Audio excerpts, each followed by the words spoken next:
Welcome, dear listeners, to Sleepless Survivors. Tonight we invite you to drift into a peaceful slumber as we explore one of humanity's most fascinating ancient mysteries. Close your eyes, breathe deeply, and let your mind wander through the mists of time. We're going to journey back, far back, to the very dawn of human civilization, to explore the enigmatic tale of the Anunnaki and the hidden history of early Earth. Settle into your pillows. Let the weight of the day fall away from your shoulders. As you listen to these ancient stories, allow yourself to float between waking and dreaming, between history and myth, between the known and the mysterious. Our story begins not on Earth, but in the heavens above, in the distant reaches of our solar system, in a time before recorded history, when the gods walked among mortals and the boundary between heaven and earth was not yet firmly drawn. The word Anunnaki comes from ancient Sumerian texts, carved into clay tablets over 4,000 years ago in Mesopotamia, the land between two rivers, the Tigris and Euphrates, in what is now modern-day Iraq. In the Sumerian language, Anunnaki can be translated as those who came from heaven to earth, or offspring of Anu, with Anu being the sky god, the king of the gods in the Sumerian pantheon. Take a slow, deep breath. Feel your body sinking deeper into your bed. Let your eyelids grow heavy as we travel back through millennia. The ancient Sumerians emerged seemingly from nowhere around 4500 BCE, bringing with them sophisticated knowledge of mathematics, astronomy, agriculture, and governance. They built the world's first cities, invented writing, created complex irrigation systems, and gazed at the stars with remarkable precision. And they left behind thousands of clay tablets, many of which tell stories that would seem fantastical, were they not recorded with such matter-of-fact detail. According to these ancient texts, the Anunnaki were beings who descended from the heavens in the distant past. They were described as powerful, tall, and radiant beings who possessed knowledge far beyond that of early humans. The Sumerians didn't speak of them as abstract gods dwelling in some ethereal realm, but as physical beings who walked the earth, lived among humans, taught them skills, and shaped the course of human development. Let your breathing slow, in and out, steady and calm. As you drift, imagine the ancient world, a world of mystery and wonder. The chief deity of the Anunnaki pantheon was Anu, whose name literally means sky, or heaven. Anu was considered the supreme authority, the king of the gods, who resided in the highest heaven. Below him in the divine hierarchy were his sons and their descendants, each with specific roles and responsibilities in both the celestial and terrestrial realms. One of Anu's most important sons was Enlil, whose name means Lord Wind, or Lord of the Command. Enlil was given dominion over the earth and the atmosphere. He was described as powerful but stern, sometimes even hostile toward humanity. Many ancient texts portray Enlil as the enforcer of divine law, the one who maintained order but also brought punishment when he deemed it necessary. Another crucial figure was Enki, also known as Ea in Akkadian tradition. Enki's name means Lord of the Earth, or Lord of the Deep Waters. He was described as wise, clever, and compassionate toward humanity. According to Sumerian mythology, Enki was responsible for bringing civilization to humankind, teaching them agriculture, mathematics, and the arts. He was often portrayed as humanity's protector, sometimes even working against the decisions of other gods to preserve human life. Your muscles are relaxing now. Let go of any tension in your jaw, your shoulders, your hands. Drift deeper as the ancient story unfolds. The relationship between Enlil and Enki forms one of the central dynamics in Anunnaki mythology. They were half-brothers, both sons of Anu but born of different mothers, and their rivalry shapes many of the ancient narratives. While Enlil held official authority over Earth, Enki possessed greater wisdom and creativity. This tension between authority and wisdom, between law and compassion, echoes through countless Sumerian texts. But why did the Anunnaki come to Earth in the first place? According to ancient astronaut theorists and interpretations of Sumerian texts, the Anunnaki came to Earth approximately 450,000 years ago, long before the emergence of Homo sapiens. Their mission was said to be mining gold, a precious metal they needed for purposes that different interpretations variously attribute to saving their planet's atmosphere, advanced technology, or other cosmic necessities. the Anunnaki established their first settlements in the region that would become known as Mesopotamia. According to the texts, they called this region Eden, a word that may sound familiar. The Garden of Eden, mentioned in later biblical texts, may have echoes of this much older Sumerian concept. In the Sumerian understanding, Eden was not a paradise garden, but rather the fertile plain of Mesopotamia, where the gods established their first cities. Breathe slowly. Let these ancient images form in your mind like dreams, cities rising from the plains, beings of light and power walking among early humans. The Anunnaki initially undertook the mining work themselves according to the myths. They laboured in the gold mines, extracting the precious metal from the earth. But this work was arduous and difficult, even for these powerful beings. The ancient texts describe a rebellion among the Anunnaki workers, who grew tired of their toil and demanded relief from their labour. It was at this point, according to Sumerian mythology, that Enki proposed a solution. He suggested creating a primitive worker, a being that could take over the mining operations and perform the physical labour the Anunnaki found so burdensome. This new creature would be made by genetically modifying an existing hominid species that already existed on Earth, uplifting it to create a more intelligent and capable worker. This is one of the most controversial aspects of Anunnaki mythology, as interpreted by researchers like Zechariah Sitchin and others. According to their reading of the ancient texts, the Anunnaki didn't create humanity from nothing, but rather took an existing primitive hominid and enhanced it through genetic engineering, mixing their own divine essence with the creature's biological material. Let yourself drift now, floating through time and space. There's no need to hold on to any thought too tightly. Just listen and let go. The Sumerian creation myth, known as the Atrahasis, describes this process in what some interpret as surprisingly technical detail. According to the text, the goddess Ninti, whose name means Lady of Life, worked with Enki to create this new being. The text describes mixing clay from the earth with the essence of a god, which some interpret as genetic material. This mixture was then placed into the wombs of Anunnaki females, who served as birth mothers for the first humans. The name given to this new creation was Adamu in Sumerian, which translates roughly to one who is of the earth, or earthling. You can hear in this word the echo of the biblical Adam, and indeed many scholars believe the Genesis creation story in the Bible has its roots in these much older Sumerian texts.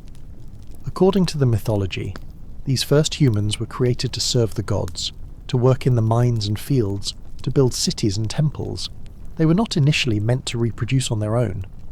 But as the story goes, Enki, in his compassion and perhaps seeing greater potential in these beings, eventually granted them the ability to procreate, much to the displeasure of Enlil.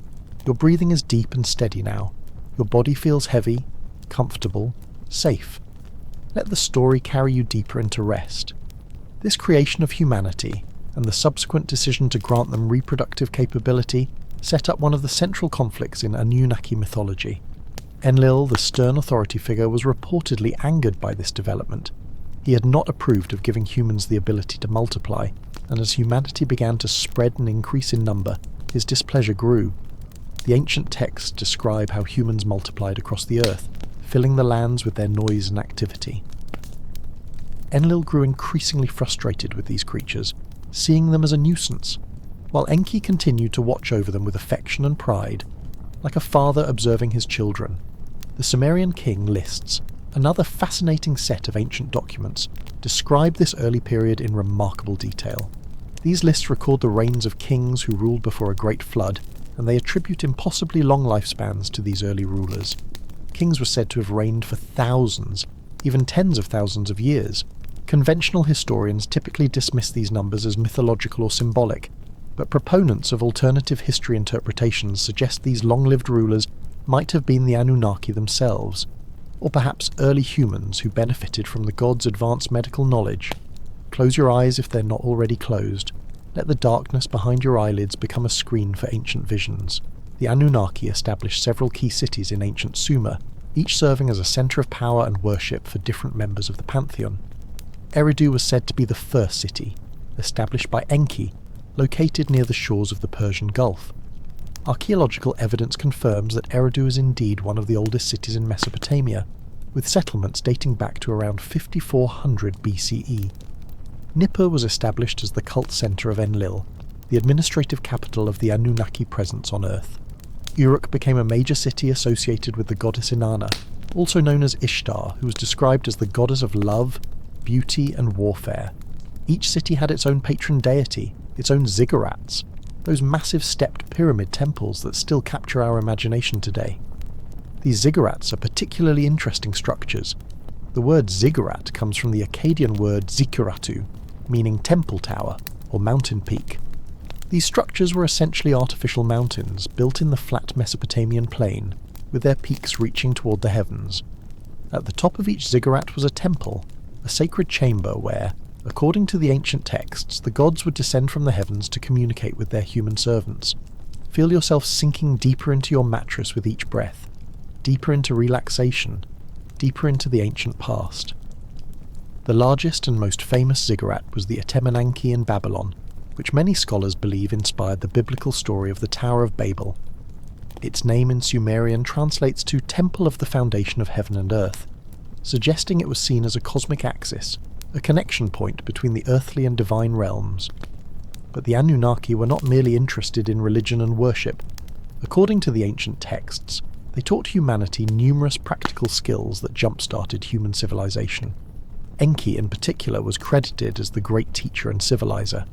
The texts describe how Enki taught humans agriculture, showing them how to domesticate plants and animals, how to plough fields and manage irrigation systems. The sudden appearance of sophisticated agriculture in Mesopotamia has long puzzled archaeologists. The Sumerians seem to emerge with fully formed farming techniques, advanced irrigation systems, and crop management strategies that took other regions thousands of years to develop. Enki was also credited with teaching humans mathematics and writing. The Sumerian number system was sophisticated, using a base 60 system that we still use today when we divide hours into 60 minutes and circles into 360 degrees. Their mathematical knowledge allowed them to make astronomical calculations of remarkable precision. Let your mind float freely now, drifting between sleep and waking, between past and present. The invention of writing itself is one of humanity's most transformative achievements, and it appeared first in Sumer around 3400 BCE. The earliest form of writing was cuneiform, made by pressing a reed stylus into soft clay tablets. These tablets, once dried or baked, became permanent records that have survived millennia. Thousands upon thousands of these tablets have been discovered, providing us with direct access to the thoughts, beliefs, and records of these ancient people. Many of these tablets are mundane records of commerce, agricultural yields, and administrative matters, but others contain epic poems, creation myths, prayers, hymns, and texts that describe the activities of the gods in remarkable detail. It's from these tablets that we've pieced together the story of the Anunnaki. One of the most important of these texts is the Enuma Elish, the Babylonian creation epic.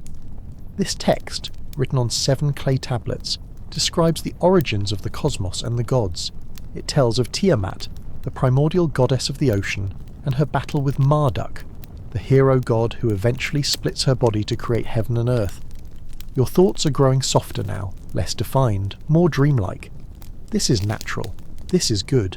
Let yourself drift. Some researchers, particularly Zecharia Sitchin in his Earth Chronicles series, have interpreted these ancient texts through a different lens.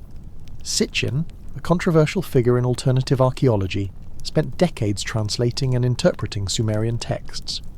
His interpretation suggests that the ancient myths are not merely symbolic stories but historical accounts of actual events involving extraterrestrial visitors.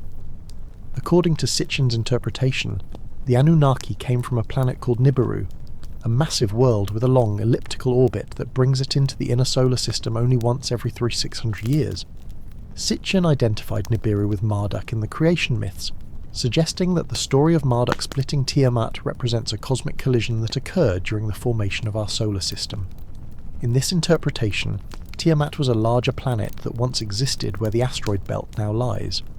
When Nibiru passed through the inner solar system during the early formation of the planets, it collided with Tiamat, splitting the planet in two. One half of Tiamat was knocked into a new orbit, becoming Earth, while the other half was shattered, forming the asteroid belt and various moons in the outer solar system. Breathe deeply, in through your nose, out through your mouth. each breath takes you deeper into peaceful rest. Mainstream science does not support Sitchin's planetary collision theory, and most astronomers assert that a planet with Nibiru's proposed orbit would not be stable and would likely have been detected by now. However, the theory remains popular in alternative research circles, and it has sparked interesting discussions about the formation of our solar system and the interpretation of ancient texts. Regardless of whether one accepts Sitchin's planetary hypothesis, the ancient Sumerian texts themselves are undeniably fascinating. They describe the Anunnaki with a level of detail that suggests the people who wrote them believed these beings were real, physical entities, not merely abstract spiritual concepts. The texts describe how the Anunnaki had flying vehicles called shems, which were said to be bright and glowing objects that could travel through the sky. The word shem is often translated as name or monument in traditional interpretations, but alternative researchers suggest it originally referred to a sky vehicle or rocket ship. The command for these vehicles to take flight was described in terms that some interpret as technical instructions. Let your body become weightless, as if you too could float among the stars, travelling through the cosmos like the ancient gods. The Anunnaki were also said to possess powerful weapons. One text describes Enlil's weapon that cannot be withstood, which strikes the land, leaving nothing behind. Other passages describe weapons that could burn the flesh and make the land tremble. Conventional scholars interpret these as poetic descriptions of natural forces like storms and lightning, but alternative interpretations suggest they might describe advanced weaponry. The physical appearance of the Anunnaki is described in various texts. They were said to be tall, significantly larger than humans, with radiant or glowing qualities. Some texts describe them as wearing elaborate crowns with horns which symbolize their divine status. Their eyes were sometimes described as terrifying or penetrating, suggesting perhaps they had an unusual appearance that distinguished them from ordinary humans. One particularly interesting figure in Anunnaki mythology is Inanna, also known as Ishtar, the goddess associated with Venus, the morning and evening star. Inanna was a complex deity, associated with both love and war, fertility and destruction. She was described as beautiful but fierce, capable of great compassion, but also terrible vengeance. Your eyelids are so heavy now, there's no need to open them. Just listen, and drift, and listen. The Descent of Inanna is one of the most famous Sumerian texts, describing Inanna's journey to the underworld. According to the myth, Inanna decided to descend to the realm of the dead, ruled by her sister Ereshkigal. At each of 7 gates, she was forced to remove a piece of her divine regalia, her crown, her jewels, her garments, until she stood naked and powerless before the throne of death. Ereshkigal killed Inanna and hung her corpse on a hook. For 3 days, Inanna remained dead in the underworld. But Enki, ever the clever protector, created 2 beings from the dirt under his fingernails and sent them to the underworld with the food and water of life. They revived Inanna, but the laws of the underworld decreed that no one could leave without providing a substitute. When Inanna returned to the upper world and found her husband Dumuzi sitting comfortably on a throne, instead of mourning her, she was enraged. She decreed that he would serve as her substitute in the underworld. Eventually a compromise was reached where Dumuzi would spend half the year in the underworld and half on Earth, a myth that many scholars see as explaining the changing seasons. Feel your consciousness floating between worlds now, like Inanna travelling between realms, neither fully here nor there, but peacefully suspended in between. The story of Dumuzi's descent and return, occurring cyclically with the seasons, bears striking similarities to other ancient myths from around the world. Persephone in Greek mythology, Osiris in Egyptian tradition. These recurring themes across cultures suggest either common origins or universal human insights into the cycles of nature, death, and rebirth. Another crucial narrative in Anunnaki mythology involves the Great Flood. This story appears in multiple Sumerian and Akkadian texts, most notably in the Epic of Gilgamesh and the Atrahasis.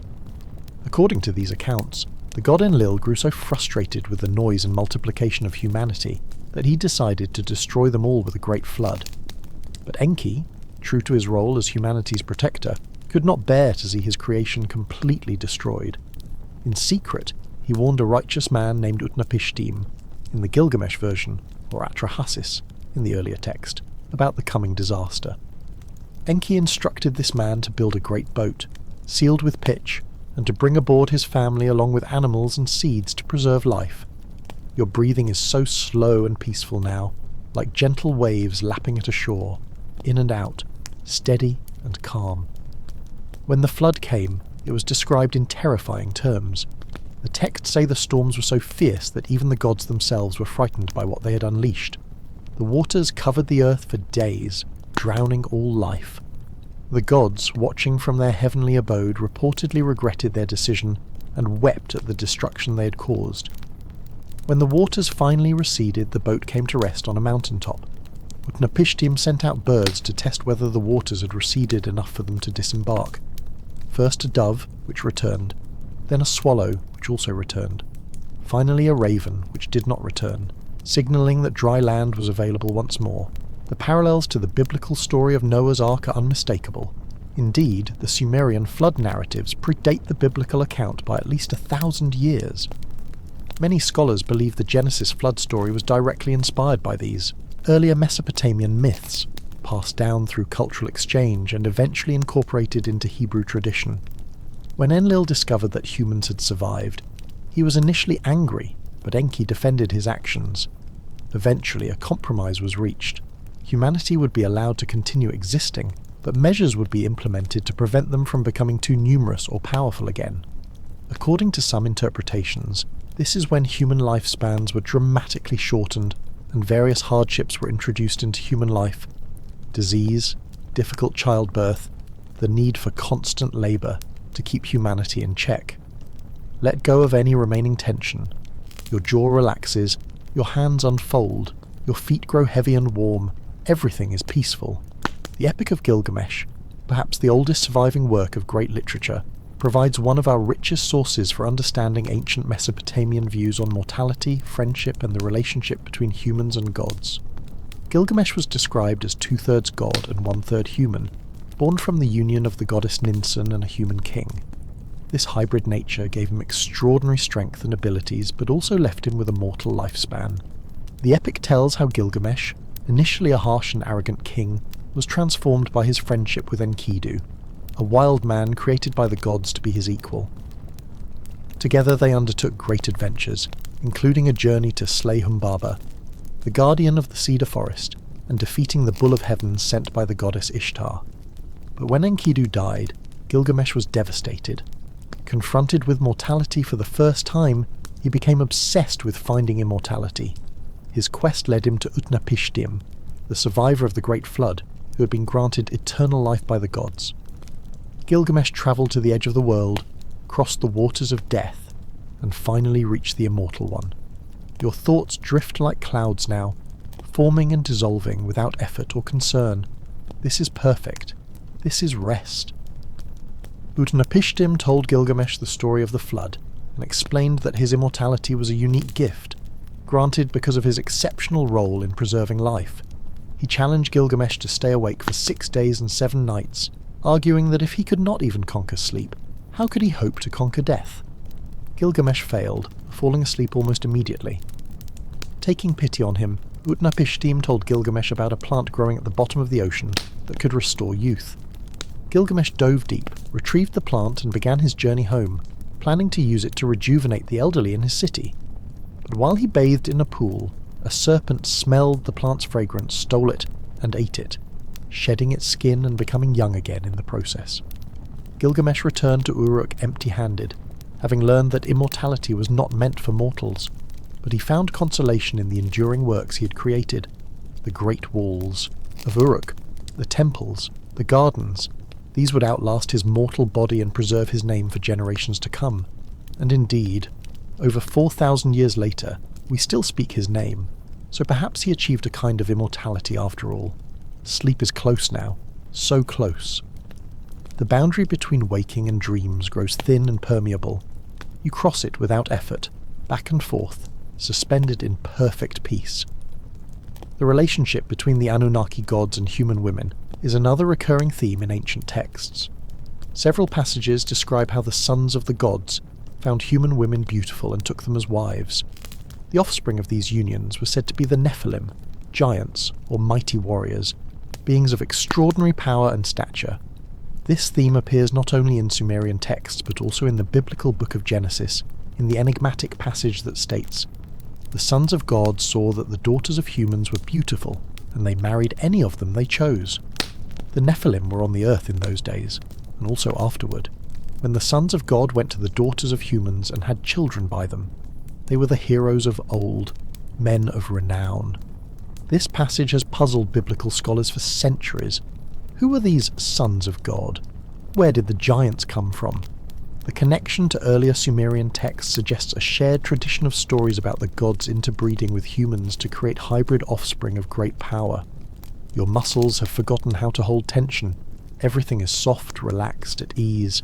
Breathe and let go and breathe. Some of these hybrid heroes became the great kings and warriors of the ancient world. Gilgamesh himself was described as such a being. Hercules in Greek mythology was said to be the son of Zeus and a mortal woman. Perseus, Achilles, Aeneas. The ancient world is full of stories of semi-divine heroes, born from the union of gods and mortals. In Mesopotamian tradition, kingship itself was considered to have divine origins. The concept of me, pronounced May, was central to Sumerian religious thought. Me were divine decrees or principles that governed every aspect of existence. Kingship, priesthood, agriculture, writing, music, metalworking, and hundreds of other elements of civilization. According to myth, these me were kept by Enki in his temple at Eridu.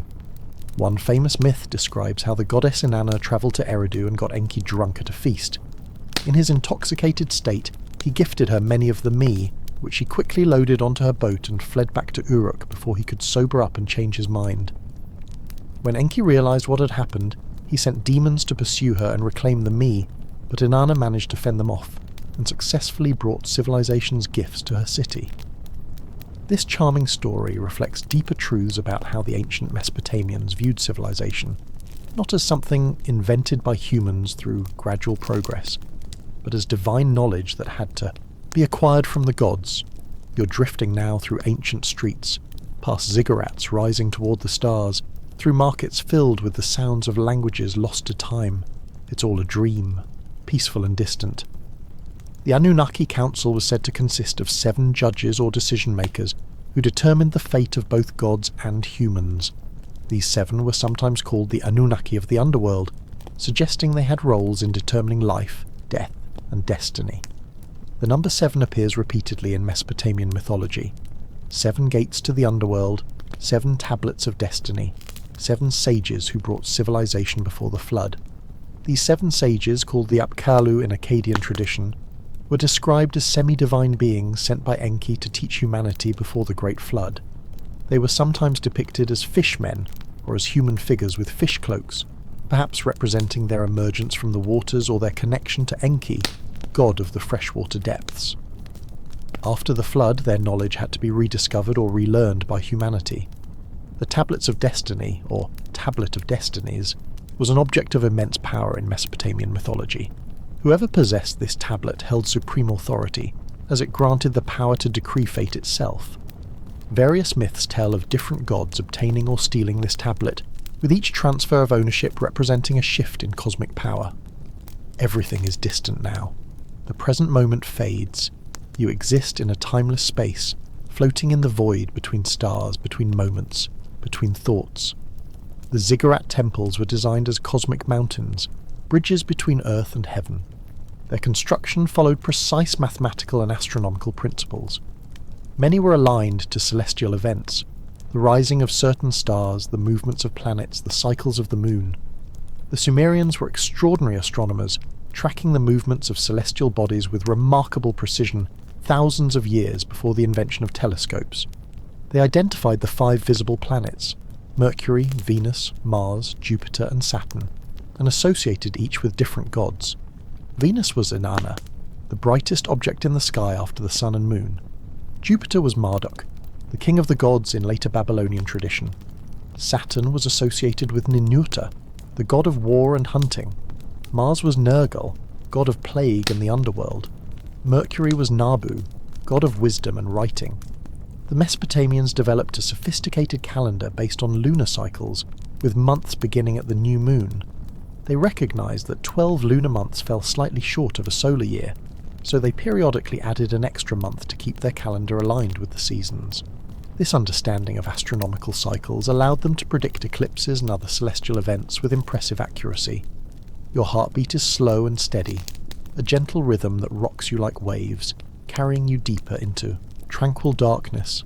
There's nothing to do, nowhere to go, nothing to think about. The ziggurat, one of the best preserved examples, was built around 2100 BCE by King Ur-Nammu in honour of the moon god Nanna. It still stands today, a massive structure rising from the desert, its ancient bricks a testament to the architectural and organisational skills of these early people. Standing before it, one can almost imagine the priests ascending the steep stairs to the temple at the summit, where they claimed to communicate with the gods. Inside the temples, the Anunnaki were said to dwell in physical form, requiring daily care and attention. Priests would bring food offerings, clean and dress the statues, perform rituals and ceremonies. The gods were treated as if they were physical residents of the temple, not abstract spiritual entities. This concrete, almost mundane relationship with the divine is one of the distinctive features of Mesopotamian religion. The daily cult activities included washing and dressing the god's statue, providing it with meals twice a day, and burning incense and performing prayers. Music was played, hymns were sung, and festivals were celebrated throughout the year. The gods were believed to consume the essence of the food offered, after which the physical food would be distributed to the priests and temple workers. Sleep comes in waves now, washing over you, pulling back, washing over you again. You don't resist. You flow with it, surrendering to its gentle pull.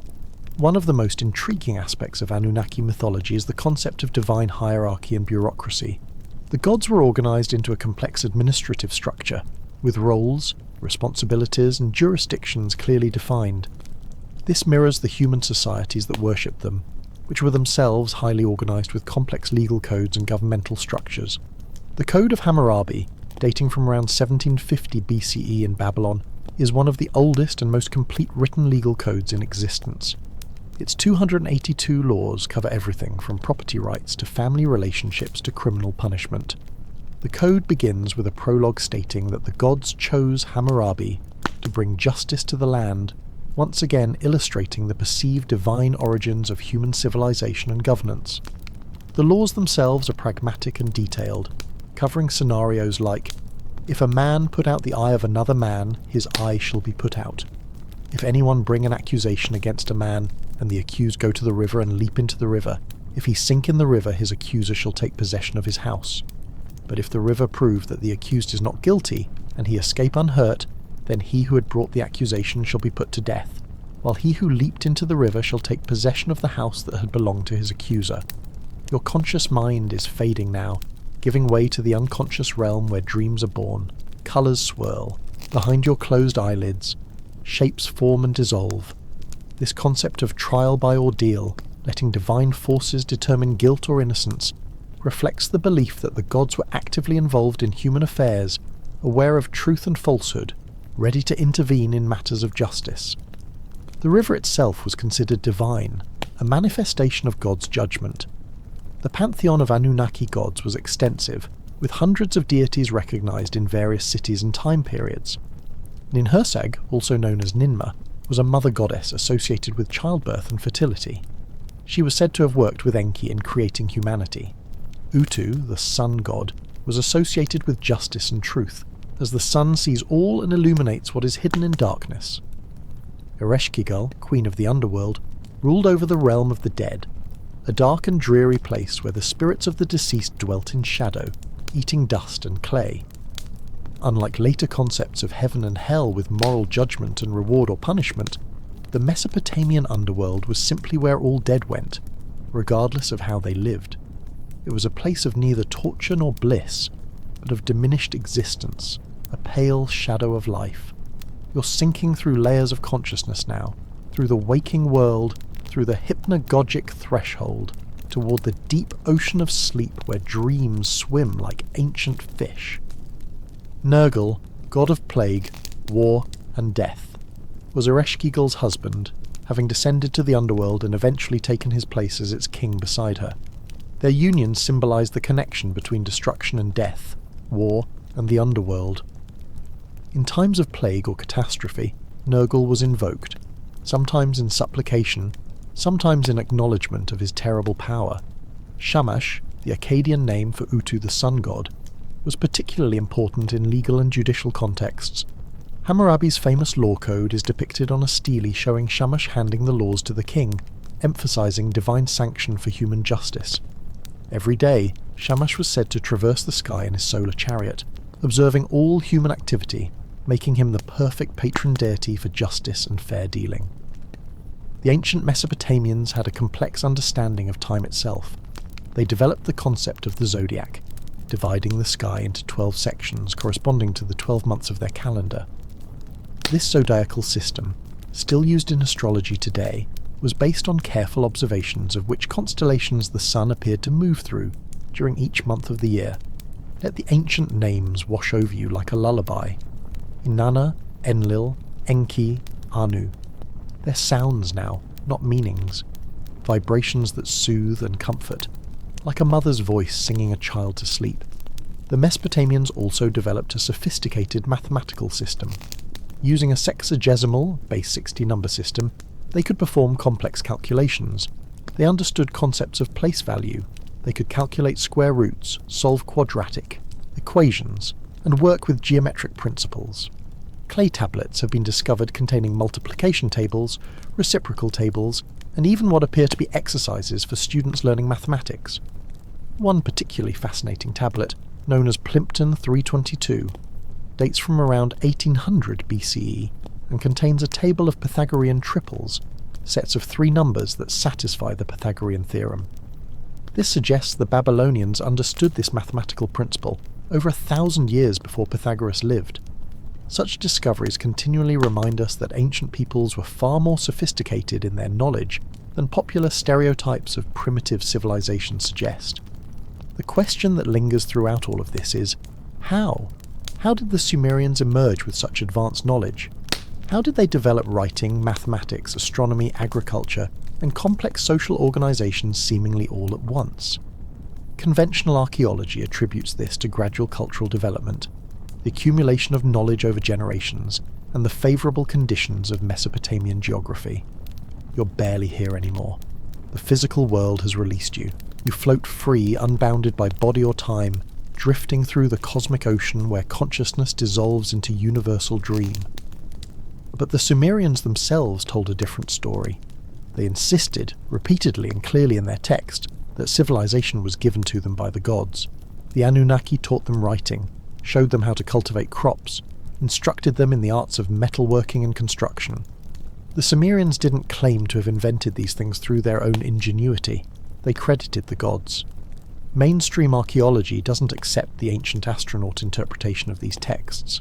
Scholars point out that archaeological evidence shows gradual development of civilization in Mesopotamia, with simpler cultures predating the Sumerian emergence. They explain the myths as cultural stories, not historical records, symbolic attempts to understand the world and humanity's place in it. Yet the mystery remains compelling. The precision of Sumerian astronomy, their mathematical sophistication, their sudden appearance with a fully formed writing system. These facts continue to generate questions and speculation. Whether one attributes their knowledge to divine instruction, gradual human innovation, or some combination thereof, the achievements of these ancient people remain extraordinary. Time itself dissolves now. Past and future merge into an eternal present. You exist in the moment before the first word was written, before the first city was built, when Earth was young and the stars were new. The story of the Anunnaki resonates with people today perhaps because it touches on fundamental questions about human origins and destiny. Where did we come from? Are we alone in the universe? Did we develop civilization entirely through our own efforts? Or did we receive help from more advanced beings? These questions have fascinated humanity throughout history. Many ancient cultures worldwide have origin stories involving gods or sky beings who descended to Earth and taught humanity. The Egyptians spoke of their gods coming from the stars. The Maya had Kukulkan, the feathered serpent who descended from the heavens. The Hindu Vedas described the Vimana, flying vehicles of the gods. Indigenous cultures across the Americas have stories of star beings teaching their ancestors important skills. This universality of such stories is interpreted differently depending on one's perspective.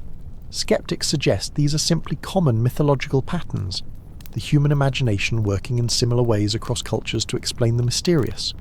Proponents of ancient astronaut theories see them as evidence of actual contact with extraterrestrial visitors in humanity's distant past. Breathe. Just breathe. Nothing else matters. Nothing else exists. Only this moment, this breath, this gentle descent into deep restorative sleep. The astronomical knowledge of ancient peoples often surprises modern researchers. The ancient Egyptians aligned the pyramids of Giza with extraordinary precision to true north and to various stars. The Maya developed a calendar of remarkable accuracy, without the use of metal tools or the wheel. Stonehenge in England is aligned to solar and lunar events with architectural precision that suggests sophisticated understanding of celestial mechanics. How did ancient peoples, working with primitive tools and without modern scientific instruments, achieve such precision? Again, conventional archaeology attributes this to careful observation over many generations, human ingenuity, and the importance of celestial events for agricultural and religious purposes. Alternative researchers suggest the possibility of inherited knowledge from earlier, more advanced civilizations, or even assistance from non-human intelligences. The Anunnaki mythology specifically describes the transfer of knowledge from advanced beings to early humans. Enki is repeatedly portrayed as the teacher, the revealer of secrets, the one who opened the understanding of mankind. This theme of forbidden or secret knowledge appears throughout human mythology and continues to fascinate us. Your consciousness fragments now into 1,000 dream images, ancient ziggurats, clay tablets, star-filled skies, gods and humans. Everything blends together in the beautiful confusion of approaching sleep. In the Epic of Gilgamesh, the story of Enkidu's transformation from wild man to civilized human is accomplished through the intervention of a priestess named Shamat. She civilizes him through intimate union and then teaches him human ways. How to eat bread instead of grass, how to wear clothing, how to drink beer. This transformation from natural to cultural, from innocent to knowing, mirrors broader themes about civilization itself. The story of the Garden of Eden in Genesis carries similar themes. Adam and Eve, living in innocent ignorance, are tempted by the serpent to eat from the tree of knowledge of good and evil. Once they do, their eyes are opened, they become aware, they gain knowledge, but they also lose their innocence and are expelled from paradise. Knowledge comes with a price. In Sumerian mythology it was Enki, often associated with serpents and water, who gave humanity the knowledge and abilities that the other gods wanted to withhold. He gave us the ability to reproduce, to think, to know. He saved us from the flood when other gods wanted us destroyed. The serpent in Eden, the knowledgeable one who opens eyes and bestows understanding, may be an echo of this much older tradition. Sleep, sleep, sleep. The word itself is a spell, an incantation, a gentle command that your body eagerly obeys. Let go completely now. Surrender to the ancient darkness where all minds meet in dreams.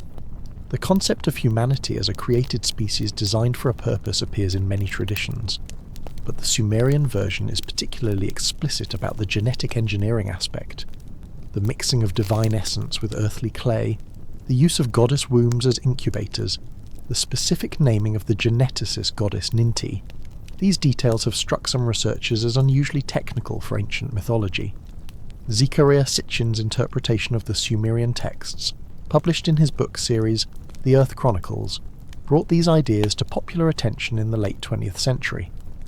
While mainstream scholars have criticized Sitchin's translations and interpretations of the Sumerian language, his work sparked widespread interest in ancient astronaut theories and alternative interpretations of mythology. Sitchin proposed that the Anunnaki came from the planet Nibiru, needing gold to repair their planet's deteriorating atmosphere. He interpreted various Sumerian symbols and images as depicting advanced technology, rockets, solar systems, genetic engineering. His work inspired countless books, documentaries, television series, and continues to influence how many people think about ancient history. You're almost completely asleep now, hovering in that twilight realm where consciousness barely flickers. Words become sounds, sounds become silence. silence becomes the infinite peace of deep sleep. Critics of Sitchin point out numerous errors in his translations, argue that he imposes modern technological interpretations on texts that have clear mythological and religious contexts, and note the lack of astronomical evidence for a planet like Nibiru. Nevertheless, his work raised interesting questions about how we interpret ancient texts and what assumptions we bring to our understanding of past civilizations. The field of astrobiology, the scientific study of the possibility of life beyond Earth, has grown dramatically in recent decades. We now know that planets are common throughout the universe, that organic molecules exist in space, that potentially habitable worlds number in the billions just in our own galaxy. The question is no longer, are there other planets, but rather, is there life on other planets? This shift in scientific understanding has made the concept of ancient contact seem slightly less fantastical than it might have a century ago. If life exists elsewhere, and if some of it is intelligent, and if any of it is significantly more advanced than us, might they have visited Earth in the distant past? It's a question that remains speculative, but is no longer entirely beyond the pale of serious consideration. The darkness is complete now. Your mind has released its grip on waking thoughts. Dreams begin to form, strange and beautiful, mixing ancient myths with personal symbols, creating that unique theatre of the sleeping mind. The archaeological record of ancient Mesopotamia is extensive and well documented. Thousands of sites have been excavated, hundreds of thousands of tablets translated, countless artifacts studied. This wealth of evidence provides detailed understanding of Sumerian, Akkadian, Babylonian, and Assyrian civilizations spanning thousands of years. What emerges from this evidence is a picture of remarkably sophisticated societies, with complex economies, extensive trade networks, advanced mathematics and astronomy, rich literature and art, intricate religious systems, and impressive engineering capabilities. They built cities, temples, and irrigation systems that functioned for centuries. They developed legal codes, schools, libraries, and systems of governance. They also left us their stories, myths and legends that they clearly valued deeply, copying and recopying them over centuries, translating them from Sumerian into Akkadian and other languages as political powers shifted. These stories mattered to them. They encoded important cultural values, religious beliefs, and perhaps historical memories, preserved through oral tradition and written text. Sleep deepens now. Even these words barely register. Your breathing is slow, your heartbeat calm, your mind at peace. Dreams take over completely, spinning their mysterious narratives in the private theatre of your sleeping consciousness. The relationship between myth and history has long fascinated scholars. Heinrich Schliemann used Homer's Iliad to locate and excavate ancient Troy, a city many scholars had believed was purely mythical. The discovery proved that epic poetry could preserve genuine historical and geographical information, even while embellishing events with supernatural elements. Similarly, the Sumerian king lists, with their impossibly long reigns, were once dismissed as pure mythology. But archaeological excavations have confirmed the existence of many of the cities and kings mentioned in these lists. The myths contained real history, even if the details were elaborated or distorted over time. Could the Anunnaki myths contain historical kernels as well? Did the Sumerians preserve in mythological form memories of actual contact with more advanced beings? Or are these stories purely symbolic, expressing psychological and spiritual truths rather than historical ones? Perhaps both interpretations contain truth, that myths can be simultaneously historical and symbolic, literal and metaphorical. Your body has forgotten it exists. You are pure consciousness now, drifting in the void, touching the collective unconscious, where all human dreams and myths originate, where the boundaries between self and other dissolve completely. The image of the ziggurat, the artificial mountain reaching toward heaven, with priests climbing its stairs to commune with the gods at its summit, remains powerful. It represents humanity's eternal yearning to transcend our earthly limitations, to reach towards something greater, to connect with the divine or the cosmic or the transcendent, whatever name we give to that which lies beyond our ordinary experience. The Anunnaki mythology, whether understood as ancient history, religious allegory, or speculative fiction, addresses fundamental human concerns. We wonder about our origins, we question our purpose, we look at the stars and wonder if we're alone, We study the remarkable achievements of our ancestors and marvel at their capabilities. We search for meaning in the vastness of time and space. The ancient Sumerians, sitting under the same stars we see today, asked these same questions. They developed a cosmology, a system of understanding that made sense of their world and their place in it. Whether the Anunnaki were literal extraterrestrial beings, symbolic representations of natural forces, projections of human psychology, or some combination of these, they served important functions in Sumerian society and thought. Complete peace now. Total relaxation. Your mind has released all questions, all concerns, all needs. You exist in perfect stillness, the eye of the cosmic storm, the silent center where nothing moves and everything is exactly as it should be. The story of Enki and Enlil, the compassionate teacher and the stern authority, reflects eternal tensions in human experience, between mercy and justice, innovation and tradition, freedom and order. These archetypal patterns appear throughout human mythology because they reflect real psychological and social dynamics that every human society must navigate. The flood myth, appearing in Mesopotamian, Hebrew, Greek, Hindu, Chinese, and Native American traditions, among many others, may preserve dim memories of actual catastrophic floods at the end of the last ice age, when rising sea levels inundated coastal areas where many early human settlements existed. Or it may represent a universal symbolic story about destruction and renewal, death and rebirth, judgment and salvation. The creation of humanity through divine agency appears in countless traditions. The Hebrew Bible describes God forming Adam from dust and breathing life into him. Greek mythology tells of Prometheus creating humans from clay. Egyptian tradition speaks of the god Khnum moulding people on his potter's wheel. Chinese mythology describes Nuwa creating humans from yellow earth. This universal theme suggests something deep in human psychology compels us to understand ourselves as created, formed, brought into being by something greater than ourselves. Your journey tonight through ancient Mesopotamia, through the stories of the Anunnaki, through the mysteries of early civilization, has brought you to this moment of complete rest. Let the ancient world fade now, dissolving into dreams, into the timeless realm where gods and humans dance together in eternal patterns. The story continues, of course. After the Sumerians came the Akkadians, who adopted and adapted Sumerian gods and myths. After them, the Babylonians and Assyrians continued the tradition, evolving the stories while maintaining core themes. Eventually, these Mesopotamian traditions influenced the developing cultures around them: the Hebrews, the Persians, the Greeks. Ideas travelled along trade routes. Stories were exchanged in marketplaces. Conquered peoples adopted elements of their conquerors' religions, while conquerors absorbed beliefs from the conquered. The Anunnaki mythology didn't disappear but transformed, elements of it flowing into new traditions, old gods finding new names and forms in different cultures. The name Ishtar, the Akkadian version of Inanna, travelled west and became Astarte in Phoenicia, Ashtoreth in Hebrew tradition, perhaps even influencing the development of concepts of Aphrodite in Greece and Venus in Rome. The goddess of love and war, the bright morning star, Venus. Her story echoes across cultures and millennia. Sleep, precious sleep, has claimed you now. But somewhere in your dreams, ancient ziggurats still rise toward the stars. Somewhere in the depths of your unconscious mind, the Anunnaki still walk, teaching and guiding, creating and destroying, playing out their eternal dramas. The astronomical knowledge preserved in these myths continues to intrigue researchers. The Sumerians identified the planets, all the ones visible to the naked eye, and according to some interpretations of ancient cylinder seals, possibly more.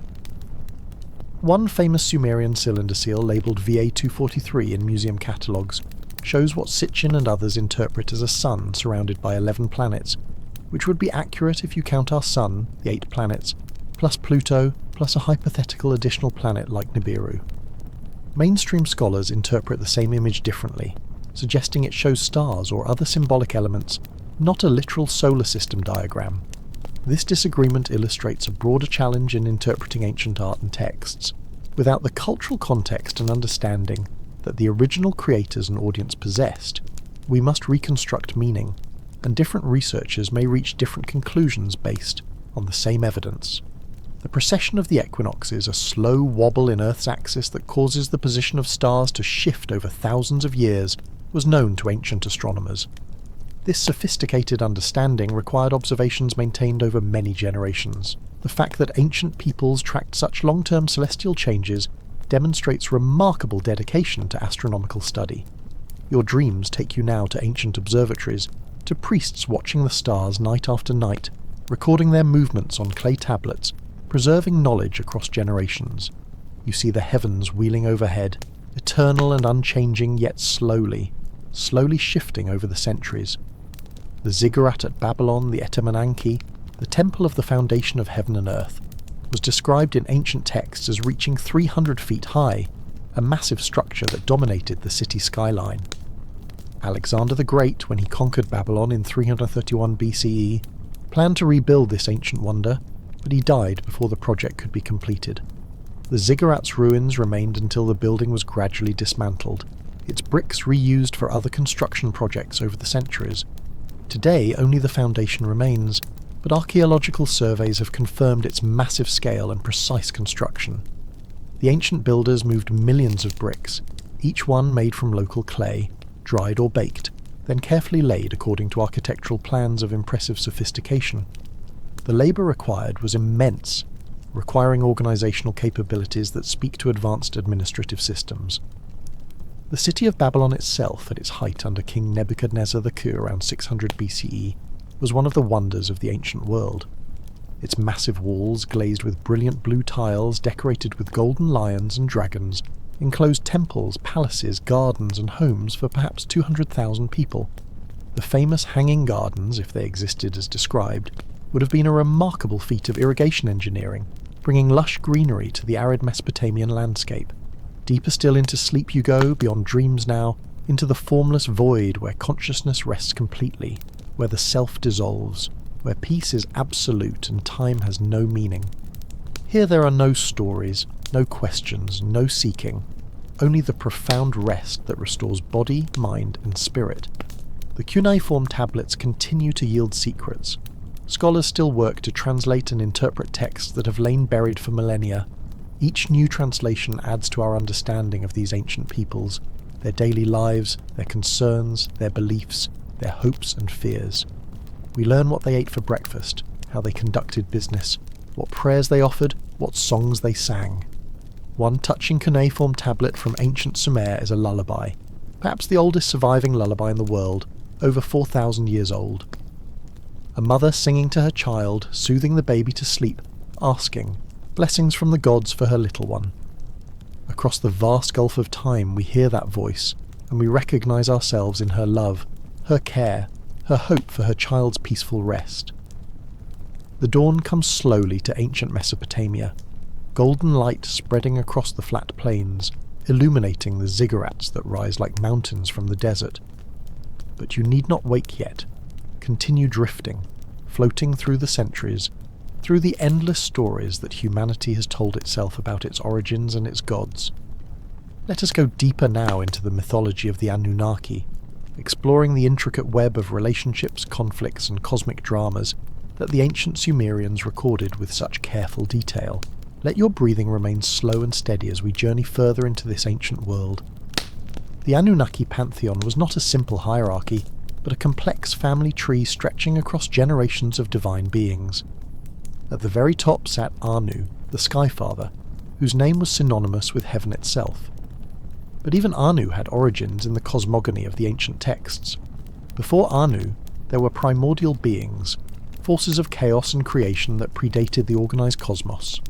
In the beginning, according to the Enuma Elish, there was only Apsu, the primordial freshwater ocean, and Tiamat, the primordial saltwater ocean. These two mingled their waters together, and from their union came the first generation of gods. But these younger gods were noisy and disturbing, keeping the primordial parents awake with their activity and energy. Feel your own body sinking deeper into stillness as we explore these ancient creation stories. Let each word wash over you like waves, gentle and rhythmic, carrying you deeper into rest. Apsu grew so irritated with the younger gods that he planned to destroy them, to return the universe to its original silence. But the god Ea, whom we know as Enki, discovered this plot. Using his wisdom and magical powers, Ea cast a spell upon Apsu, putting him into a deep, eternal sleep. Ea then established his dwelling place upon the sleeping body of Apsu, making his home in the freshwater depths. When Tiamat learned that her consort Apsu had been defeated and put to sleep, her grief turned to rage. She created an army of monsters to avenge him, 11 terrible creatures including scorpion men, fish men, bull men, and mighty dragons.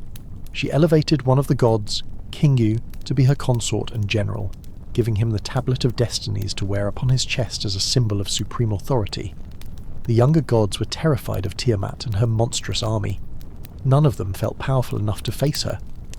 Finally, Marduk, the son of Ea, agreed to fight Tiamat, but only on the condition that if he won, he would be made king of all the gods. The Divine Assembly agreed to his terms. Your eyelids are so heavy now, sealed shut as if weighted with the clay of ancient Mesopotamia.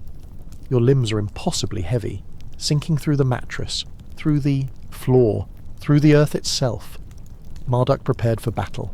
He armed himself with powerful weapons, a bow and arrow, a mace, a net to trap his enemy, and he commanded the 4 winds to fight alongside him.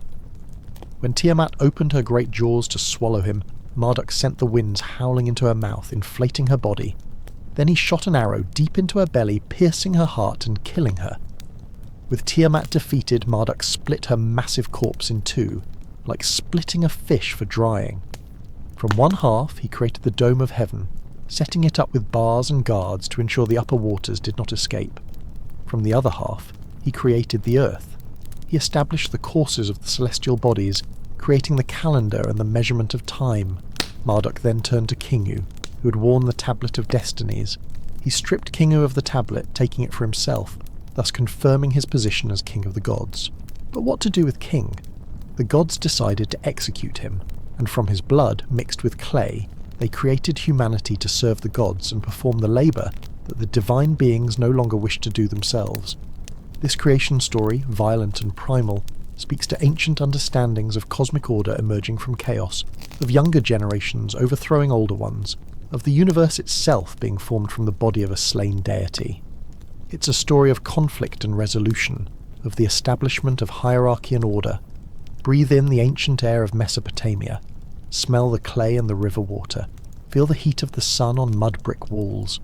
Let it all become dreamlike, unreal, a movie playing in your mind as you drift closer to deep sleep. But this Babylonian version of creation, centered on Marduk, was a later development. The earlier Sumerian texts had different emphasis, with Enki and Enlil playing more central roles. As political power shifted in Mesopotamia, the myths evolved, with the patron deity of the ruling city rising to prominence in the stories. This fluidity of mythology reveals something important about how ancient peoples understood their religious stories. They were not rigid dogmas carved in stone, but living narratives that could be adapted and reinterpreted as cultures changed and merged. The gods themselves were flexible concepts, capable of absorbing attributes of other deities, merging with foreign gods, or splitting into multiple aspects. Enki, the god of wisdom, magic, and fresh water, had many epithets and titles. He was called Lord of the Earth, King of the Abzu, the freshwater depths, Lord of Sacred Eye, perhaps referring to occult knowledge, and Far-Sighted One.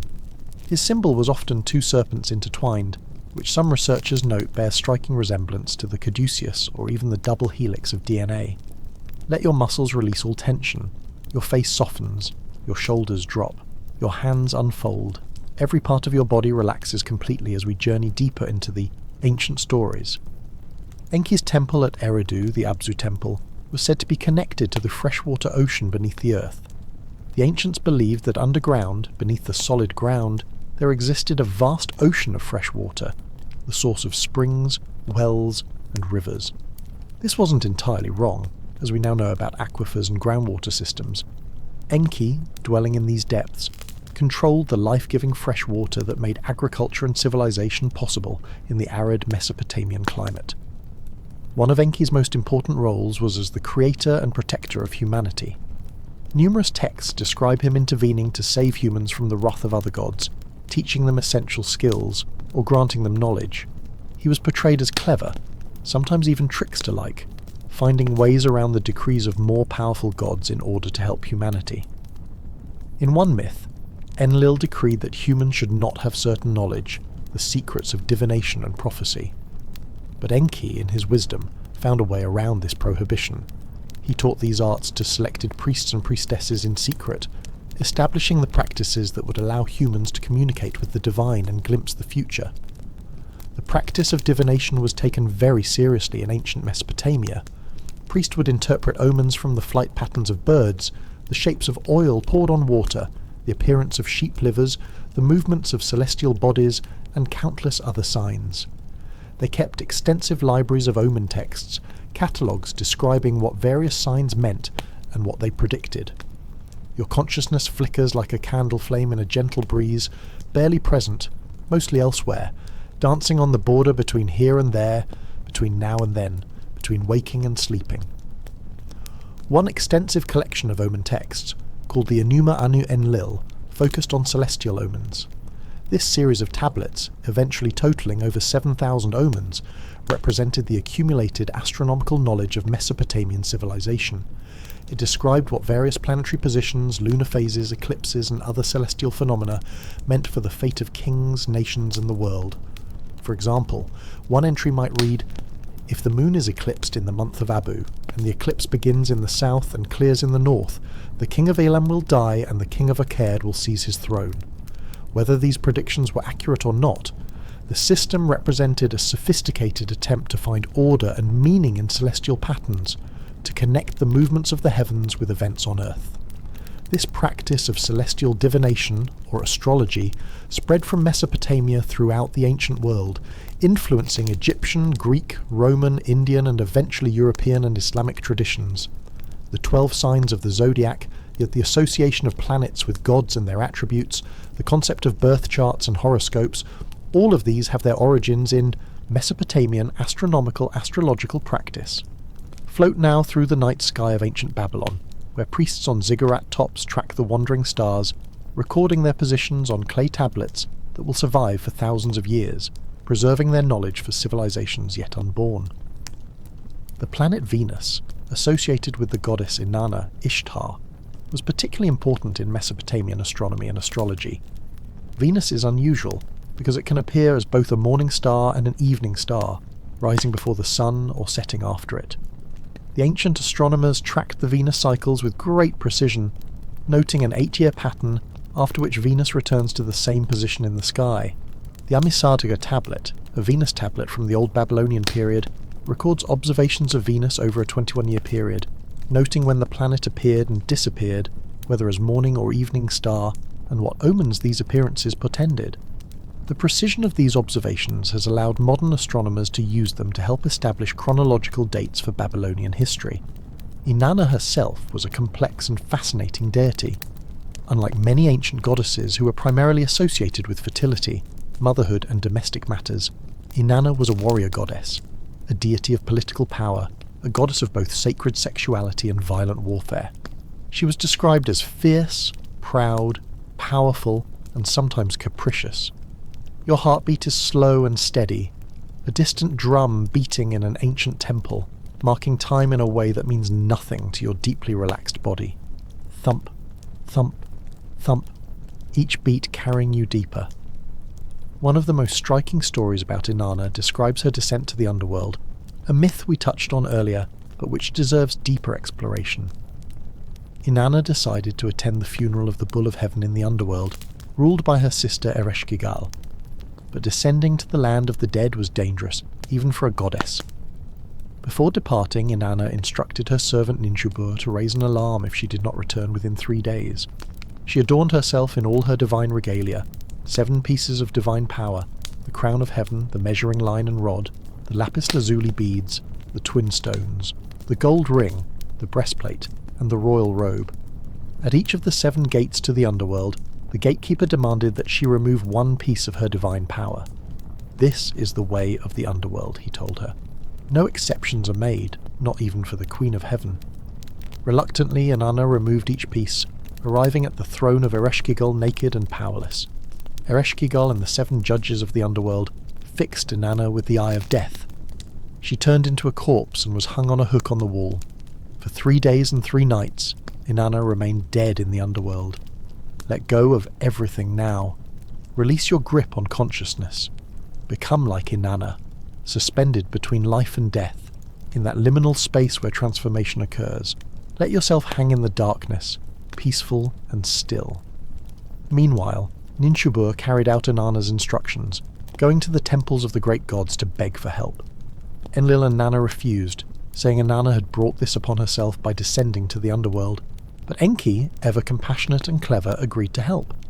Enki created two beings from the dirt beneath his fingernails, neither male nor female, neither living nor dead, beings that could enter the underworld without being subject to its laws. He gave them the food of life and the water of life, and sent them to retrieve Inanna. These beings found Ereshkigal in the throes of labour pains, though what she was giving birth to is never explained. They sympathised with her suffering, offering her comfort. Touched by their compassion, Ereshkigal granted them a boon. They asked for the corpse hanging on the wall, and she agreed. They sprinkled Inanna's body with the food and water of life, and she revived. But the laws of the underworld are absolute. No one who enters can leave unless someone else takes their place. The Gala demons were assigned to accompany Inanna back to the upper world and ensure she sent a substitute. Your breathing is barely perceptible now, so slow and shallow, like someone sleeping deeply, dreaming of ancient myths and distant gods. You have descended with Inanna into the quiet darkness, and there is peace here, profound and complete. Inanna found her husband, Dumuzi, sitting on a throne, dressed in magnificent clothes, apparently unconcerned by her absence. Enraged by his lack of mourning, she fixed the eye of death upon him and decreed that he would be her substitute in the underworld. Dumuzi fled, begging various deities for help. His sister Geshtinana offered to take his place for half the year. Thus, it was decreed that Dumuzi would spend 6 months in the underworld and 6 months on Earth, with Geshtinana alternating with him. This myth explained the changing seasons. When Dumuzi was in the underworld, vegetation died. When he returned, life blossomed again. The death and resurrection of Dumuzi, the shepherd god, was commemorated in annual rituals throughout Mesopotamia. Women would perform ritual mourning for the dead god, weeping and wailing. Then, when the season turned, they would celebrate his return with festivals of joy and fertility rites. This pattern of a dying and resurrecting deity associated with agricultural cycles appears in many ancient religions: Osiris in Egypt, Adonis in Greece, Attis in Anatolia, Tammuz, the later Semitic version of Dumuzi, in Hebrew tradition, all follow similar patterns. These myths and rituals connected human life to natural cycles, finding meaning in the eternal pattern of death and rebirth that governs all life. Sleep deeply now. Let your body perform its own cycles of restoration and renewal, your cells regenerating, your mind processing and integrating the experiences of the day. You are part of these ancient patterns, these eternal cycles of rest and activity, darkness and light. The relationship between Inanna and Dumuzi was central to Mesopotamian religious practice. The sacred marriage ritual, performed annually, involved the king of the city taking the role of Dumuzi and a high priestess taking the role of Inanna. They would ritually enact the marriage of the god and goddess, a ceremony believed to ensure fertility of the land, prosperity for the city, and the legitimate authority of the king. This ritual raised the king to divine status, at least temporarily, merging his identity with the god. In Mesopotamian thought, kings were intermediaries between the human and divine realms. They were not themselves gods, as Egyptian pharaohs were sometimes considered to be, but they were chosen by the gods to rule on their behalf, to maintain order and justice in the earthly realm. The famous stele of Hammurabi shows the king receiving the law code from the god Shamash, emphasizing divine sanction for the king's authority and the laws he enforced. This concept of divine right would echo through history, influencing political philosophy for thousands of years. Let your mind wander through ancient Babylon, through the festivals and rituals, the daily life of a city that has been dust for millennia. See it all as if through gauze, dreamlike and distant, barely real. The Epic of Gilgamesh provides our most complete picture of a Mesopotamian hero-king and his relationship with the divine. Gilgamesh was the king of Uruk, and according to tradition, he was 2/3 god and 1/3 human, born from the goddess Ninsun and a mortal father. The epic begins by describing Gilgamesh as a tyrannical king, too strong and too demanding of his people. He claimed the right to sleep with every bride on her wedding night, and he forced the men of Uruk to engage in endless building projects and military exercises. The people cried out to the gods for relief. In response, the gods created Enkidu, a wild man who lived among the animals, knowing nothing of civilization. He was immensely strong, covered in hair, eating grass and drinking from streams with the gazelles and other wild creatures. A trapper discovered Enkidu and reported this wild man to Gilgamesh. Gilgamesh sent the priestess Shamhat to civilize Enkidu. She found him at a watering hole and offered herself to him. They made love for 6 days and 7 nights, and when it was over, Enkidu found that the animals no longer accepted him. He had become human, separated from nature by knowledge and experience. Your conscious mind barely registers these words now. They flow through you like water, like a river carrying you gently downstream toward the ocean of deep, dreamless sleep. Shamhat clothed Enkidu and taught him to eat bread and drink beer, the civilized alternatives to grass and water. She taught him about human society, about cities and kings. Finally, she brought him to Uruk to meet Gilgamesh. When Enkidu arrived in Uruk, Gilgamesh was on his way to claim his right to sleep with a new bride. Enkidu blocked the doorway, refusing to let Gilgamesh enter. The two men fought, wrestling like bulls, shaking buildings with their struggle, but neither could defeat the other. Recognizing each other as equals, they embraced and became the deepest of friends. Together, Gilgamesh and Enkidu decided to undertake great adventures. They journeyed to the cedar forest to slay Humbaba, the terrible guardian placed there by the god Enlil. The cedar forest was probably in Lebanon, famous in the ancient world for its magnificent cedar trees, which were prized for construction throughout the largely treeless Mesopotamian plain. Humbaba was described as a monster whose roar was like a flood, whose breath was like fire, whose jaws were death itself. The journey to fight him was dangerous, but Gilgamesh was determined to make a name for himself that would last forever. Drift through the cedar forest with Gilgamesh and Enkidu. Smell the cedar fragrance, hear the wind in the branches, feel the ancientness of the trees, let it all dissolve into dream imagery, beautiful and unreal. The two friends travelled for weeks to reach the forest.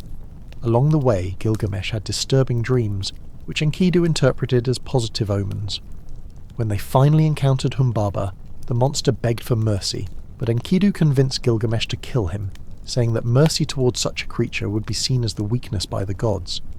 They slew Humbaba and cut down the tallest cedar tree, which Enkidu shaped into a massive door for Enlil's temple. But Enlil was furious that they had killed his guardian and destroyed his sacred forest. The god began to turn against them, and this would eventually lead to tragedy. When they returned to Uruk, Gilgamesh cleaned himself and put on fresh clothing and his royal crown. He looked so magnificent that the goddess Inanna Ishtar fell in love with him and proposed marriage. But Gilgamesh, in his pride, insulted her. He listed all her previous lovers and described how she had turned against each of them, transforming them into animals or causing their destruction. Furious at this rejection, Ishtar went to her father Anu and demanded that he give her the Bull of Heaven so she could take revenge on Gilgamesh. Anu warned that unleashing the Bull of Heaven would cause 7 years of famine, but Ishtar insisted. The bull descended to earth, and with each snort of its breath, it opened huge chasms in the earth that swallowed hundreds of men. Your body is so still now, so perfectly relaxed. You could be carved from stone, a statue of peaceful repose, breathing so gently that the eye can barely detect the movement. Let yourself be still, be quiet, be at peace. But Gilgamesh and Enkidu managed to kill the Bull of Heaven. Enkidu seized it by the tail while Gilgamesh drove his sword into the creature's neck. When Ishtar appeared on the walls of Uruk to mourn her bull, Enkidu tore off the bull's haunches and flung them at her in an act of supreme sacrilege. The gods convened to discuss this outrage. They had killed Humbaba, guardian of the sacred cedar forest. They had killed the Bull of Heaven. They had insulted Ishtar herself. Someone must pay for these offences. The gods decided that while Gilgamesh could be spared, being 2/3 divine and a king, Enkidu must die.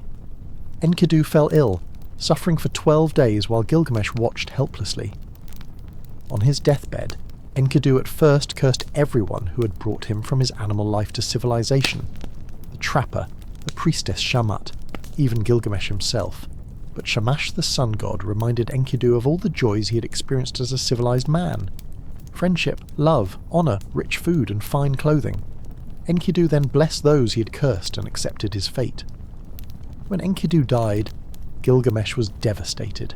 He refused to believe his friend was truly dead until maggots began to fall from the corpse. He wandered into the wilderness in grief, wearing animal skins, letting his hair grow wild, unable to accept that death was final.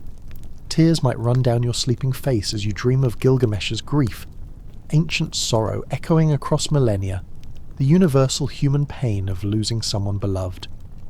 But even this emotion is distant now, belonging to the dream world, not quite real.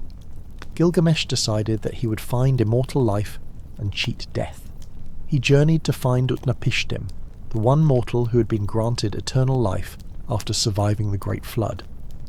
The journey took Gilgamesh to the ends of the earth, past the mountains where the sun rises, through the garden of the gods where jeweled trees grew, across the waters of death. Along the way, he encountered a tavern keeper named Siduri, who lived at the edge of the world. When she saw Gilgamesh approaching, wild and grief-stricken, she barred her door in fear. But he identified himself and explained his quest. Siduri offered him wisdom. "Gilgamesh, where are you hurrying to? You will never find that life for which you are looking. When the gods created man, they allotted to him death, but life they retained in their own keeping. As for you, Gilgamesh, fill your belly with good things, day and night, night and day, dance and be merry, feast and rejoice. Let your clothes be fresh, bathe yourself in water, cherish the little child that holds your hand, and make your wife happy in your embrace, for this too is the lot of man." This philosophical interlude in the epic is profound, an ancient voice telling us that immortality is not for mortals, that we should embrace life's pleasures while we can. That meaning is found in simple joys and human connections, not in eternal life. Let this ancient wisdom sink into your sleeping consciousness. There is nothing to grasp for, nothing to achieve, nowhere to get to. This moment, right now, is enough. This breath, this heartbeat, this peaceful rest. This is what life is for. But Gilgamesh refused to accept this wisdom. He insisted on continuing his quest, so Siduri directed him to Urshanabi, the ferryman who could carry him across the waters of death to where Utnapishtim dwelt. When Gilgamesh finally reached Utnapishtim, he demanded to know how the Ancient One had achieved immortality. Utnapishtim told him the story of the Great Flood, how Ea Enki had warned him to build a boat, how the waters had destroyed all other life, how afterwards the gods had granted him and his wife eternal life as compensation for their suffering and reward for preserving life on earth. But Utnapishtim explained that his immortality was a unique case, a one-time divine gift that would not be repeated. He challenged Gilgamesh to prove his worthiness by staying awake for 6 days and 7 nights. If he could not even conquer sleep, how could he hope to conquer death? Gilgamesh sat down to begin the challenge and immediately fell asleep. He slept for 7 days while Utnapishtim's wife baked a loaf of bread for each day, laying them beside the sleeping king as proof of how long he had slumbered. Like Gilgamesh, you too have surrendered to sleep, and there is no shame in this. Sleep is not a failure but a necessity, not a weakness but a restoration. Embrace it as deeply as the ancient king, knowing that in rest there is wisdom. When Gilgamesh awakened, Utnapishtim showed him the loaves of bread, from fresh to mouldy, proving how long he had slept. Gilgamesh was despondent, realizing he had failed. But Utnapishtim's wife took pity on him and convinced her husband to tell Gilgamesh about a plant growing at the bottom of the ocean, a plant that could restore youth. Gilgamesh tied stones to his feet and descended into the depths. He found the plant named The Old Man Becomes Young and plucked it. Delighted, he began his journey home, planning to bring it to Uruk and share it with the elders of his city, making a name for himself as the king who conquered old age. But on the journey home, he stopped to bathe in a pool. The plant was on the shore, unguarded. A serpent smelled its sweet fragrance, emerged from the water, and ate it. Immediately the serpent shed its old skin and slithered away renewed. This is why, according to Mesopotamian myth, serpents can shed their skin and renew themselves, while humans cannot. The plant that could have given humanity renewed youth was lost through a moment of inattention. Gilgamesh wept at this final loss, but then he returned to Uruk and looked upon his city with new eyes. He saw the walls he had built, the temples he had endowed, the gardens he'd planted. These works would outlast his mortal life. In creating and building and contributing to civilization, he had achieved a kind of immortality. The epic ends with the same lines that began it, describing the walls of Uruk and inviting the reader to walk upon them and admire their construction. Gilgamesh had completed a circular journey, leaving his city in search of immortality and returning to find it in the enduring works of civilization itself. Your own journey tonight follows a similar circle, travelling through ancient stories, through myths and legends, through the distant past, only to return to yourself, to this moment, to this bed, to this deep and peaceful sleep. The themes of the Gilgamesh epic, friendship, mortality, the search for meaning, the acceptance of human limits, resonate as strongly today as they did 4,000 years ago. This is the power of myth, to speak across time, to address eternal human concerns with stories that remain relevant regardless of technological or social change. The Mesopotamian understanding of the afterlife was generally grim. The underworld, called Akala or Kur, was described as a dark, dusty place where ghosts existed in a diminished state, eating clay and drinking dirty water. There was no moral judgment in the Mesopotamian afterlife, no reward for virtue or punishment for vice. Rich and poor, good and evil, all went to the same dreary place. This is quite different from later religious developments that introduced concepts of heaven and hell, of reward and punishment in the afterlife. The Mesopotamian view was more fatalistic. Death was the great equalizer, and what mattered was how you lived and what you left behind, not what awaited you after death. In the darkness of sleep, you too enter a kind of underworld, a realm of shadows and dreams, a place neither here nor there. But unlike the ancient underworld, this is a place of rest and restoration, not suffering. Let yourself sink deeper into it. However, there was one way to influence the dead in Mesopotamian belief. The proper performance of funerary rituals and regular offerings to ancestors could ease their existence in the underworld. Conversely, those who died without proper burial, or whose descendants failed to make offerings, became restless ghosts who might return to plague the living. This belief in the importance of proper burial and remembrance of the dead is nearly universal across human cultures. It reflects deep psychological needs, to honour those we've lost, to maintain connection with them, to deny the absolute finality of death through memory and ritual. The Mesopotamians performed elaborate funerary rites, burying the dead with grave goods that would supposedly serve them in the afterlife: pottery, tools, jewellery, food offerings. Royal burials, like those discovered in the Royal Cemetery of Ur, contained astonishing wealth: golden jewellery, ceremonial weapons, musical instruments, and even sacrifice servants who would accompany the royal dead into the next world. The discovery of the Royal Cemetery of Ur by archaeologist Leonard Woolley in the 1920s provided extraordinary insights into Sumerian burial practices. One tomb, known as the Great Death Pit, contained the bodies of 74 people, apparently killed by poison, arranged in careful rows. They appeared to have gone to their deaths voluntarily, dressed in their finest clothes and jewellery, prepared to serve their monarch in the afterlife. Let these ancient dead rest in peace, as you rest now. They played their roles in the great drama of human history, and now they sleep eternally while you sleep temporarily, gathering strength for another day of life. The city of Ur itself was one of the most important in ancient Sumer.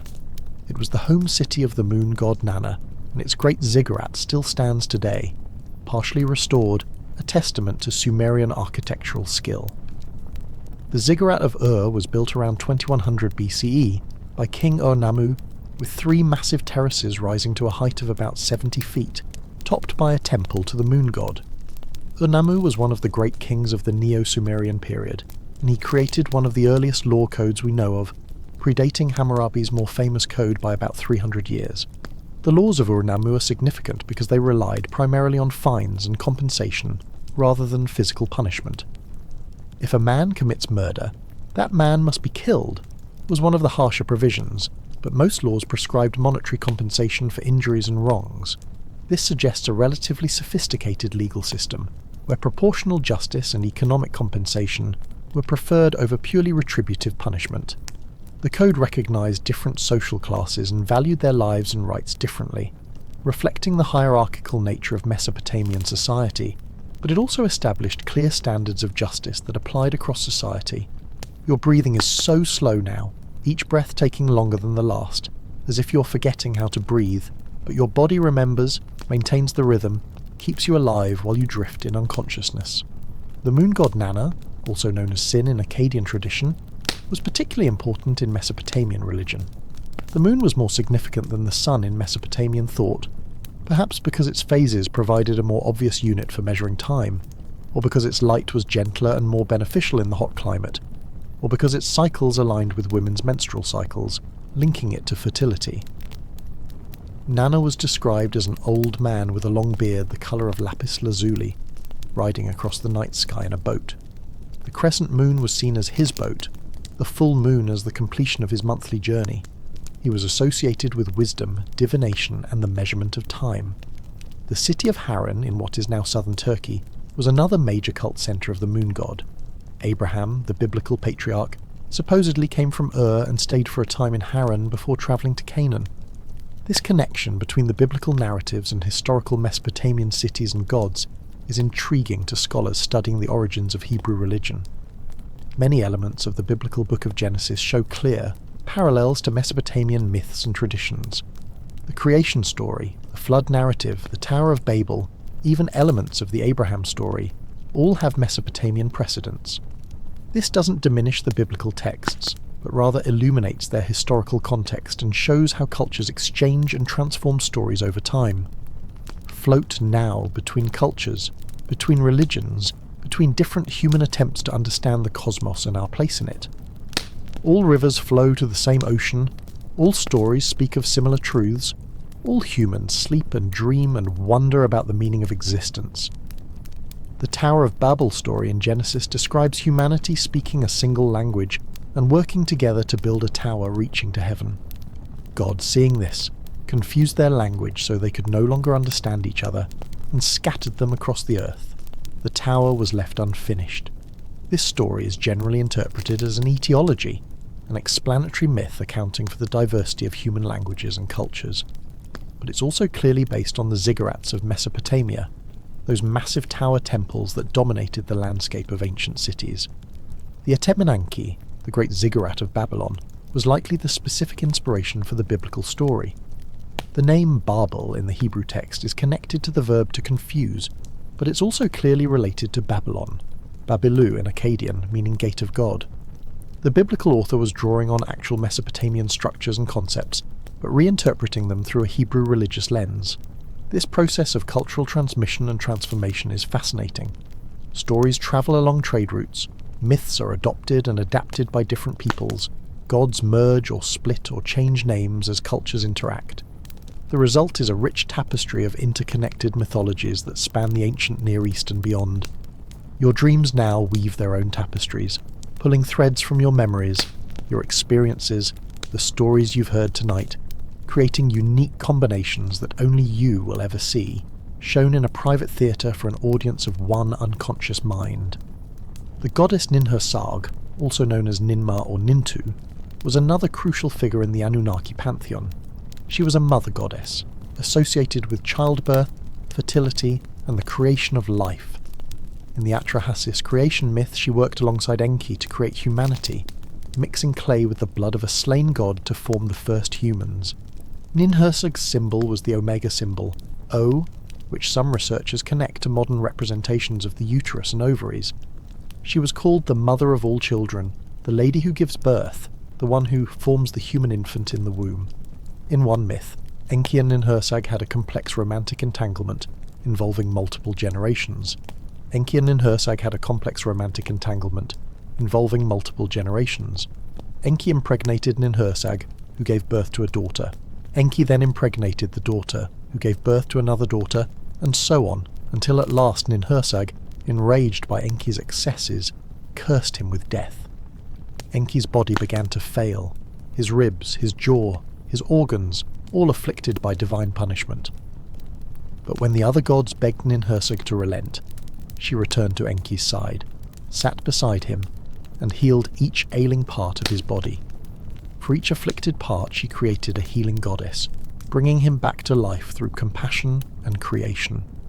This myth was not merely a tale of divine scandal, it was a symbolic lesson about imbalance, transgression, forgiveness, and restoration. Even the gods in Mesopotamian thought were bound by cycles of harm and repair, of overreach and reconciliation. Harmony was always something to be regained, not something permanently granted. And in Hersig's gentle power, life-giving, life-restoring, balanced the clever, chaotic creativity of Enki. Together they represented the dual nature of existence, order and improvisation, stability and transformation. To the ancient Mesopotamians, life emerged from this interplay, just as each new day arose from the mingling of night and dawn. And now you, drifting ever deeper into your quiet inner world, feel that mingling as well. Day dissolves into night behind your eyelids, thoughts dissolve into dreams, waking concerns fade into something softer, something older, something shared by every human who has ever laid down to rest. Let the stories of Sumer wrap around you like a warm, ancient blanket. Let the moon god Nana light the sky above your dreams with his lapis glow. Let the great ziggurats stand watch like guardians carved from time itself. Let the ancestors of long-forgotten cities keep you company as you sleep, not as restless ghosts, but as silent witnesses to the long continuity of human wonder. You're part of that continuity, another voice in the endless chain of storytellers and dreamers. As you sink into rest, the myths settle into your mind like seeds, and whether they bloom or fade, they accompany you gently into the night. Sleep now, sleep deeply. The ancient world keeps its vigil while you journey inward, and when you return to waking, it will still be there, patient, timeless, waiting to tell its stories again.